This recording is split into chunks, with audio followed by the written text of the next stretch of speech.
Hi all. Different hair styles వల్ల కూడా hair fall జరుగుతుంది అంటే నమ్ముతారా? This is called as tractional alopecia. దీనిలో ఏమవుతుందంటే మనం టైట్ హెయిర్ బన్స్ కానీ హెయిర్ బ్యాండ్స్ కానీ డిఫరెంట్ టైట్ హెయిర్ స్టైల్స్ కానీ పోనీటైల్స్ కానీ టైట్గా వేసినప్పుడు ఆర్ హెల్మెట్స్ టైట్వి యూస్ చేసినప్పుడు హెయిర్ అనేది పుల్ అవుతుంది. ఇది కాన్స్టెంట్ పుల్లింగ్ మూలాన మనకి రూట్స్ నుంచి హెయిర్ థిన్ అవ్వడం అండ్ బాల్నెస్ కూడా జరగచ్చు. దీన్ని మనం ఎలా కనిపెట్టాలి అంటే మన హెయిర్ లైన్ ఫ్రాంటల్ కానీ ఈ టెంపోరల్ ఏరియాలో కానీ థిన్నింగ్ స్టార్ట్ అవుతుంది and progressing into baldness patches అవుతుంది అంటే this could be one of the causes.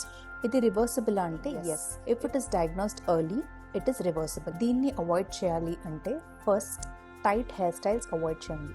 Loose braids వేసుకోండి ఆర్ క్లిప్స్ పెట్టుకోండి, that will not pull your hair. And secondly helmets కూడా కరెక్ట్ సైజ్ది తీసుకోండి. హెల్మెట్స్ పెట్టుకోవడం తీసేటప్పుడు మీకు టైట్ హెల్మెట్స్ చాలా టైట్ ఉన్నప్పుడు హెయిర్ పుల్ అవుతుంది అండ్ కేర్ఫుల్గా తీయండి మీ హెల్మెట్స్ని when your removing them. Heat styling of your హెయిర్ని కొంచెం తగ్గించండి. Chemicals or gels that you use అది కొంచెం తగ్గించండి. దీని మూలాన కూడా చాలా మటుకు మనకి హెయిర్ ఫాల్ అనేది తగ్గుతుంది.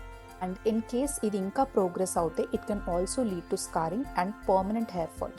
To know the cause for your hair fall please meet a board certified. ఈ ఇన్ఫర్మేషన్ మీకు యూస్ఫుల్ అనిపిస్తే share it with your friends. Thank you.